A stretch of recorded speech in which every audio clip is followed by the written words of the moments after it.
Hello student, आवर्त सारणी chapter को कंप्लीट करने के बाद में आज केमिस्ट्री के अंदर एक नया टॉपिक स्टार्ट करते हैं। वो है द्रव्य की अवस्था, स्टेट ऑफ मैटर। बेसिकली अपने जो रसायन विज्ञान की मूलभूत अवधारणा के अंदर आपने डिस्कस किया था कि जो मैटर है वो मैटर बेसिकली 3 फिजिकल स्टेट के अंदर या 3 भौतिक अवस्थाओं में उपस्थित होता है।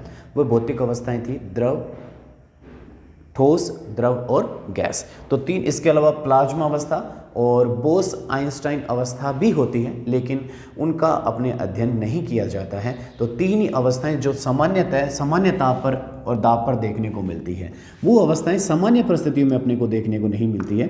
तो सामान्य परिस्थितियों में जो अवस्था देखने को मिलती है किसी भी द्रव्य की, वो ठोस द्रव अवस्था देखने को मिल सकती है, अपने को द्रव अवस्था देखने को मिल सकती है, और तीसरी जो अवस्था है वो कौन सी देखने को मिल सकती है, गैसीय अवस्था देखने को मिलती है। तो ये 3 अवस्थाएं सामान्य ताप व दाब पर देखने को मिलती है। ठीक है, वो प्लाज्मा अवस्था और बोस आइंस्टाइन जो अवस्था, इसके अलावा जो 2 और अवस्थाएं होती है। प्लाज्मा अवस्था जो आपने बताया था कि सूर्य के अंदर जो हाइड्रोजन गैस है वो किस अवस्था में मौजूद होती है, प्लाज्मा अवस्था में मौजूद होती है। और दूसरी जो अवस्था होती है बोस आइंस्टीन अवस्था। ठीक है, तो ये जो अवस्थाएं हैं वो सामान्य परिस्थितियों, क्योंकि सूर्य वाली जो परिस्थितियां हैं यहाँ पर पृथ्वी पर अपने नहीं कर सकते हैं। ठीक है, तो ये जो अवस्थाएं हैं वो अवस्थाएं अपने को सामान्य परिस्थितियों में देखने को नहीं मिलती है। तो इसके बारे में जो अध्ययन अपने नहीं करते हैं। अब अवस्था जो बनती है, जैसे अपने जल की बात करते हैं तो जल को अपने ठोस अवस्था अर्थात बर्फ में परिवर्तित किया जा सकता है, जल को वाष्प अवस्था में भी परिवर्तित किया जा सकता है। तो इसका मतलब जो अवस्था परिवर्तन है वो अवस्था परिवर्तन किसके कारण से होता है, उसका कारण क्या होता है कि अवस्था परिवर्तन के लिए जो उत्तरदायी कारक होते हैं वो 2 उत्तरदायी कारक होते हैं। पहला उत्तरदायी कारक ताप और दूसरा उत्तरदायी कारक क्या होता है, दाब। तो ताप और दाब में परिवर्तन करके पदार्थ की अवस्था को क्या किया जा सकता है, परिवर्तित किया जा सकता है। जैसे कोई ठोस है, ठोस को अगर अपने द्रव में बदलना है तो मैं क्या करूँगा, ताप बढ़ा दूंगा। तो ताप बढ़ाने से ठोस किस में बदल जाएगा, द्रव में। और द्रव है कोई, उसको भी ताप बढ़ाकर अपने किस में बदला जा सकता है, गैस में बदला जा सकता है। तो जब ठोस को द्रव में बदला जाता है, इस प्रक्रिया को अपने क्या बोलते हैं, गलनांक बोला जाता है। उस ताप को कहना है ताप बढ़ाया गया, तो किस ताप पर ठोस द्रव में बदल रहा है वो क्या हो गया, गलनांक। वैसे गलनांक की यह परिभाषा नहीं है, एक सही परिभाषा अपने इस चैप्टर में करेंगे। यहाँ पर सामान्य से रूप से बात करें कि ठोस को द्रव में जिस ताप पर बदला जाता है उसे क्या बोला जाता है, गलनांक। जैसे हमारे पास बर्फ है और इस बर्फ को अपने किस में बदल रहे हैं, जल में बदल रहे हैं। तो बर्फ को जब जल में बदलेंगे तो इसका मतलब बर्फ जल में किस ताप पर बदलती है, 0 डिग्री सेल्सियस से उच्च ताप पर जो बर्फ है वो किस में बदल जाती है, जल में।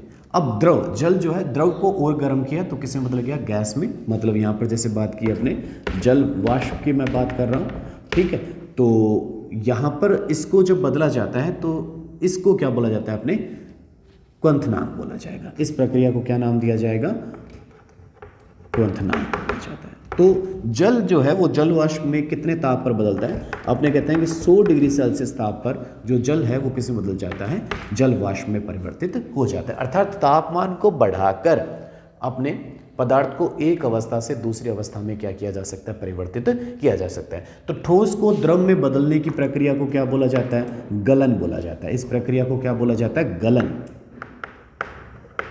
ठीक है, इस प्रक्रिया को क्या नाम देते हैं अपने, गलन।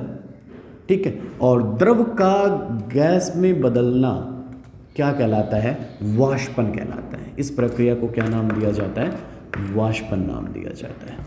जिस ताप पर होता है उसे क्वथनांक, और इस प्रक्रिया को क्या नाम देते हैं अपने, वाष्पन। कई बार क्या होता है कि ठोस को सीधा ही किस में बदला जा सकता है, वाष्प या गैस में बदला जा सकता है, जिसको अपने नाम दिया जाता है ऊर्ध्व पातन नाम दिया जाता है। उस प्रक्रिया को क्या नाम दिया जाता है, ऊर्ध्वपातन की प्रक्रिया देखने को पातन नाम दिया जाता है। ये जो ऊर्ध्वपातन की जो प्रक्रिया है अपने को सामान्यतः नौसादर में देखने को मिलती है, कपूर में देखने को मिलती है। तो इन पदार्थों में अपने को ऊर्ध्वपातन की, या आयोडीन में अपने को ये प्रक्रिया देखने को मिलती है। तो इन चीज़ों में अपने को ऊर्ध्वपातन की जो प्रक्रिया है वो देखने को मिलती है। ऊर्ध्वपातन क्या होता है, जिसमें ठोस को सीधा किस में बदल दिया जाता है, गैसीय अवस्था में बदल दिया जाता है। जब ठोस को द्रव में बदलते हैं तो गलन, द्रव को गैस में बदलते हैं तो वाष्पन कहा जाता है। ये जो प्रक्रिया है ताप और दाब के से ही संभव होती है। अब कहा यहाँ पर दाब का तो कोई योगदान ही नहीं आया। देखिए ये जो 0 डिग्री सेल्सियस या 100 डिग्री सेल्सियस जो बात कर रहे हैं वो एक वायुमंडलीय दाब पर बात की जा रही है, ठीक है। अगर वायुमंडलीय दाब कम या ज़्यादा होगा तो पदार्थ का क्वथनांक और गलनांक भी क्या होता है, परिवर्तित हो जाता है, ठीक है। इस चीज़ को ध्यान रखना है अपने को। जैसे पहाड़ी स्थलों पर अगर अपने बात करें तो पहाड़ी स्थलों पर क्या होता है कि वायुमंडलीय दाब घट जाता है, तो वायुमंडलीय दाब के घटने के कारण से पहाड़ी स्थलों पर जल का जो क्वथनांक है वो 100 डिग्री सेल्सियस नहीं रहता है, क्योंकि ये जो 100 डिग्री सेल्सियस है या 0 डिग्री सेल्सियस जो अपने गलनांक की बात कर रहे हैं वो एक वायुमंडलीय दाब है। जब वायुमंडलीय दाब को परिवर्तित किया जाता है तो क्वथनांक और गलनांक में भी क्या आता है, परिवर्तन देखने को मिलता है। तो ये कैसे होगा, ये सारा इसी चैप्टर के अंदर अपने डिस्कस करेंगे, ठीक है। तो अब इसके बाद में दूसरी जो चीज़ अपने को देखने को मिलती है, अपने क्या कर सकते हैं कि ये तो अपने अब इससे विपरीत प्रक्रम भी किया जा सकता है। विपरीत प्रक्रम क्या हो सकता है, अपने कोई जो गैसीय पदार्थ है उस गैस पदार्थ को किस में बदल सकते हैं, अपने द्रव में, और द्रव को किस में बदला जा सकता है, ठोस में बदला जा सकता है। अब गैस को द्रव में बदलने की जो प्रक्रिया है इसको क्या बोलते हैं, अपने संघनन बोलते हैं। इसको क्या बोला जाता है, संघनन कहा जाता है, ठीक है।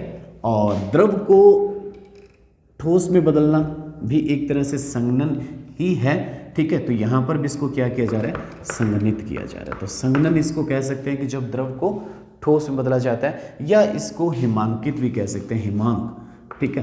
तो हिमांकन भी इसे नाम दिया जा सकता है, ठीक है। और गैस को सीधा ठोस में बदलना ये क्या होता है, ऊर्ध्वपातन, वही सेम चीज़ है, ऊर्ध्वपातन इसे कहा जा सकता है, ठीक है। तो ये जो चीज़ें हैं अपने का अवस्थाओं में जो परिवर्तन है पदार्थ की, जो तीनों प्रवस्थाएं हैं, इनको एक प्रवस्था को दूसरी प्रवस्था में क्या किया जा सकता है, आसानी से परिवर्तित किया जा सकता है। तो ये जो परिवर्तन की जो प्रक्रिया है वो अपने यहाँ पर इस चैप्टर में डिस्कस करेंगे, किस तरह से अपने पदार्थ को, उसकी भौतिक अवस्थाओं को एक अवस्था से दूसरी अवस्था में क्या किया जा सकता है, आसानी से परिवर्तित किया जा सकता है।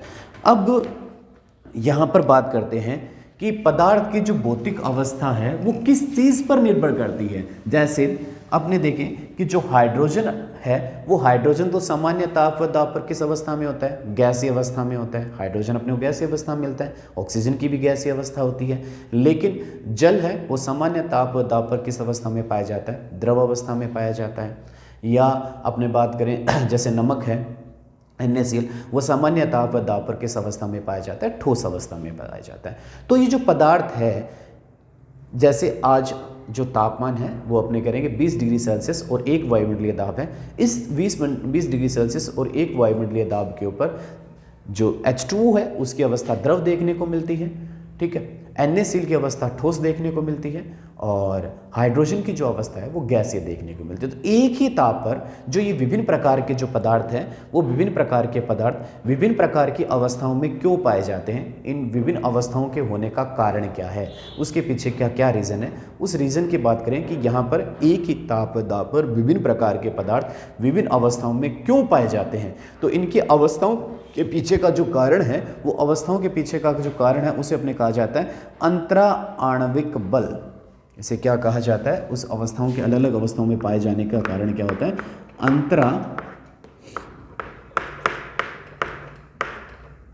आणविक बल इसे कहा जाता है। तो विभिन्न अवस्थाओं में पदार्थों के पाए जाने का कारण क्या होता है, अंतरा आणविक बल इसे कहा जाता है। और इसी अंतरा आणविक बल के कारण से जो पदार्थ है वो पदार्थ विभिन्न अवस्थाओं में पाया जाता है, ठीक है। तो अब ये जो अंतरा आणविक बल है, मतलब ये जो कण है, वो कण मतलब क्या हो सकते हैं, परमाणु हो सकते हैं, और कण क्या हो सकते हैं, अणु भी हो सकते हैं। तो कणों का जो प्रकार है वो अलग अलग प्रकार का हो सकता है। अंतरा आणविक बल क्या होता है, जो कणों के मध्य आकर्षण और प्रतिकर्षण बल है। अंतरा आणविक बल क्या होता है, इसको परिभाषित करें तो वो कहता है कि कणों के मध्य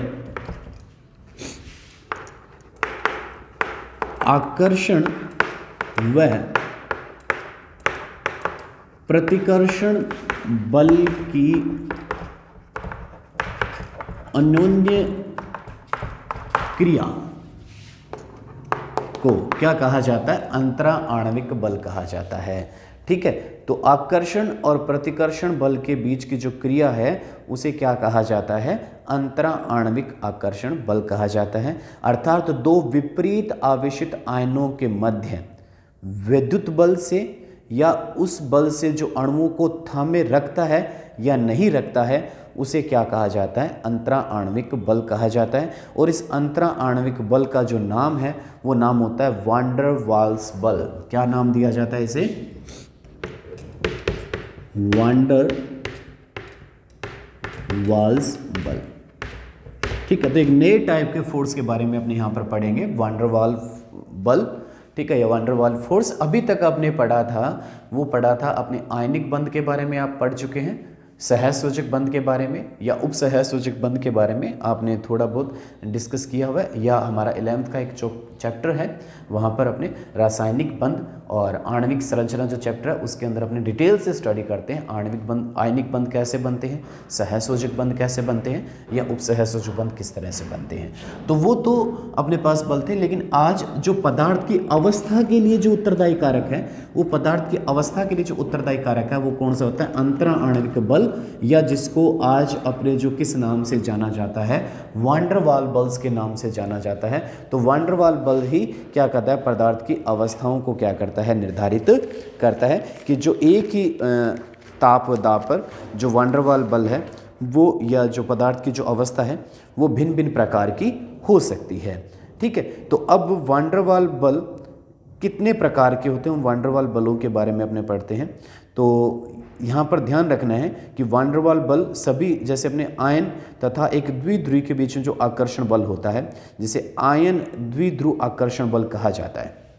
एक जो आकर्षण बल, अगर अपने भूल भी जाएं तो ध्यान रखना है कि जो आयन द्विध्रुव आकर्षण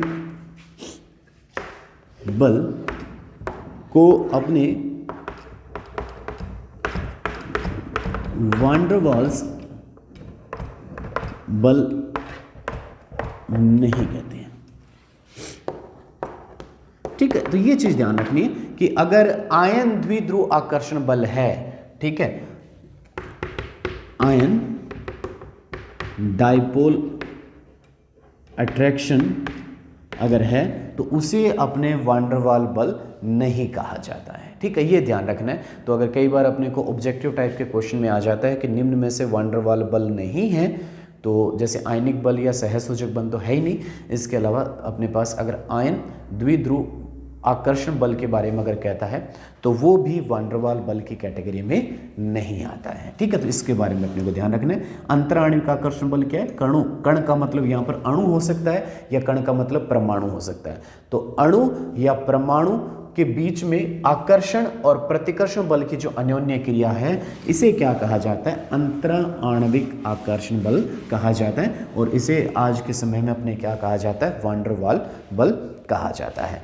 ठीक है, तो वान डर वाल बल का अगर अपने पहला पार्ट अगर मैं डिस्कस करता हूं तो पहला पार्ट है मेरे पास द्विध्रुव बल। पहला पार्ट कौन सा है हमारा? द्विध्रुव बल। इसके बारे में सबसे पहले बात करेंगे। ठीक है, तो डाइपोल इंटरेक्शन,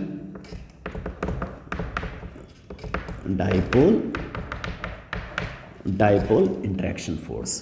ठीक है, तो ये वान डर वाल बल का ही प्रकार है। क्या होता है? सबसे पहले अपने द्विध्रुव की बात करें कि द्विध्रुव किसे कहा जाता है। सबसे पहली जो बात है वो किसकी करेंगे? अपने द्विध्रुव की, या ये जो डायपोल क्या चीज होती है इसकी बात करते हैं अपने। ठीक है, जिसको अपने क्या कहते हैं? डायपोल को रिप्रेजेंट किया जाता है डी से अपने रिप्रेजेंट कर देते हैं, या अपने म्यू से रिप्रेजेंट किया जाता है। म्यू इक्वल क्या होता है? Q into D. ये होता है डायपोल मोमेंट की वैल्यू को निकालने का सूत्र होता है। द्विध्रुव आघूर्ण जिसे कहा जाता है म्यू। क्यू क्या होता है? आवेश, और डी आवेशों के मध्य की दूरी। क्यू क्या होता है? आवेश, और डी क्या है, आवेशों के मध्य की दूरी। तो ये 4th चैप्टर में वहाँ पर डिस्कस किया जाता है किस तरह से द्विध्रुव आघूर्ण के मान को ज्ञात किया जाता है।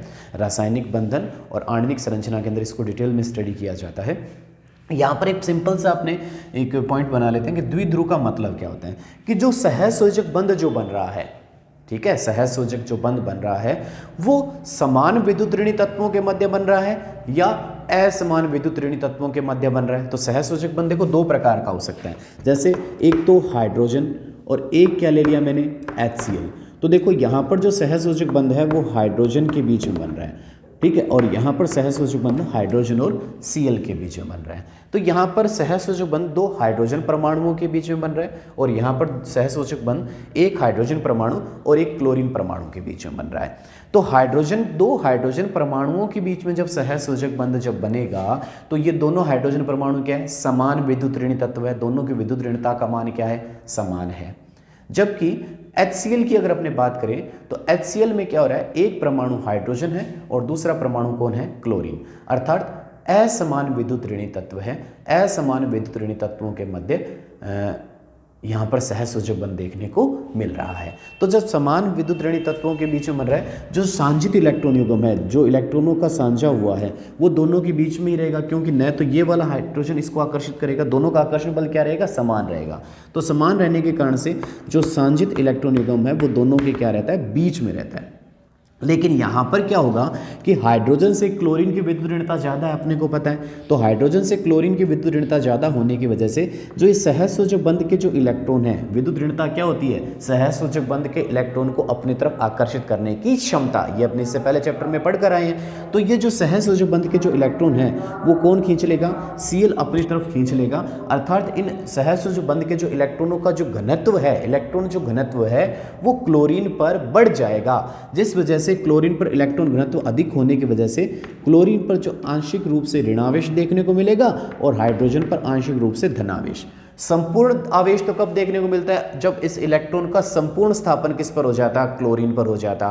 तो जो हाइड्रोजन का जो इलेक्ट्रॉन है वो क्लोरीन लेकर चला जाता, मतलब अगर आयनित हो जाता तो आयनन की वजह से तो संपूर्ण आवेश देखने को मिलता। लेकिन यहाँ पर तो क्या हुआ कि सहसंयोजक बंध के इलेक्ट्रॉन क्लोरीन की विद्युत ऋणता ज़्यादा होने की वजह से क्लोरीन की तरफ आकर्षित हो गए, अर्थात क्लोरीन पर इलेक्ट्रॉन घनत्व थोड़ा बढ़ गया, जिस वजह से क्लोरीन पर आंशिक रूप से ऋणावेश आ गया और हाइड्रोजन पर आंशिक रूप से क्या आ गया, धनावेश आ गया। तो आंशिक रूप से जो आवेशित कण होते हैं, यहाँ पर एक धनावेशित और एक ऋणावेशित, लेकिन दोनों के बीच में बंध बना हुआ है, ठीक है। अब इस आंशिक आवेश को इस तरह से डेल के साइन से प्रदर्शित किया जाता है। ये ध्यान रखना है अपने को कि आंशिक आवेश को आंशिक धन है या आंशिक ऋण है, ये दो प्रकार का हो सकता है, ठीक है। तो ये आंशिक आवेश को प्रदर्शित करने का तरीका होता है।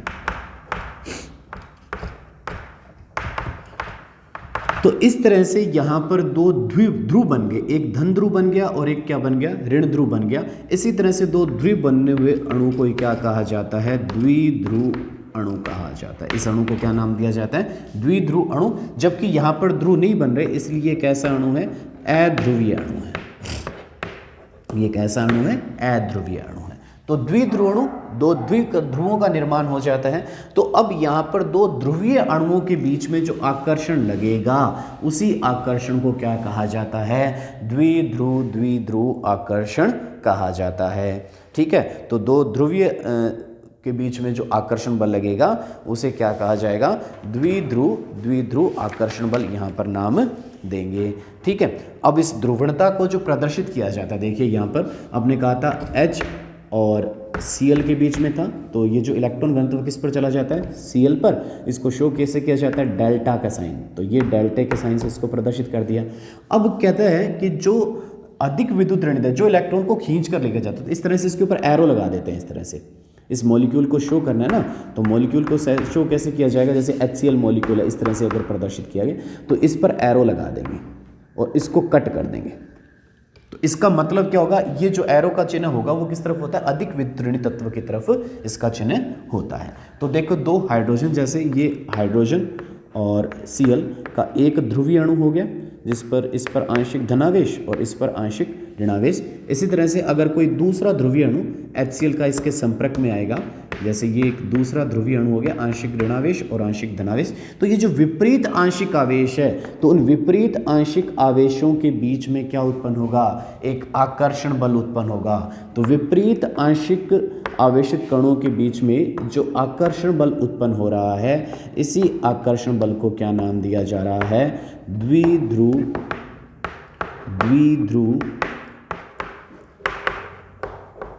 आकर्षण बल नाम दिया जा रहा है। और देखिए इसको शो कैसे किया जा रहा है, 3 डॉटेड लाइन से यहाँ पर द्विध्रुव आकर्षण बल को क्या किया जा रहा है, शो किया जा रहा है। ठीक है, ये जो आकर्षण बल है, ये ध्यान रखना है कि आयन आयन आकर्षण बल, मतलब दो आयनों के बीच में जो अगर ये कंप्लीट आयनित हो जाता, जैसे H पॉजिटिव और Cl नेगेटिव, H पॉजिटिव और Cl नेगेटिव, तो आयन आयन आकर्षण बल से ये दुर्बल है, क्योंकि आंशिक है, तो सिंपल सी बात है, क्योंकि आवेश आंशिक रूप से आया है। अगर आंशिक पूर्ण रूप से आता तो दो विपरीत आवेशित आयनों के मध्य आकर्षण बल मजबूत होता है, लेकिन यहाँ पर तो आवेश कैसा आ चुका है, आंशिक आ चुका है। तो आंशिक आवेश आने का मतलब क्या होगा, यहाँ पर आकर्षण भी क्या होगा, दुर्बल होगा।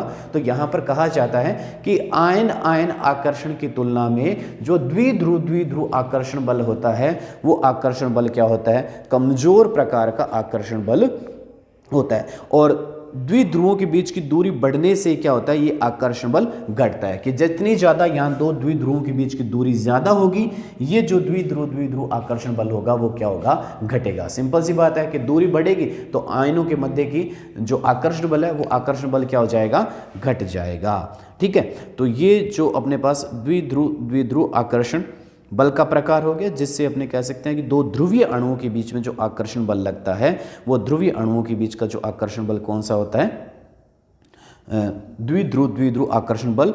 और ये जो आकर्षण बल है अपने यहाँ पर इसको कह सकते हैं कि जो ये आकर्षण बल है, ध्रुवित अणुओं के मध्य जो आकर्षण बल है, 1/r की पावर 6 के समानुपाती होता है। 1/r की पावर 6 की क्या होता है, समानुपाती होता है। यहाँ पर r क्या है, ध्रुवीय अणुओं के मध्य की दूरी।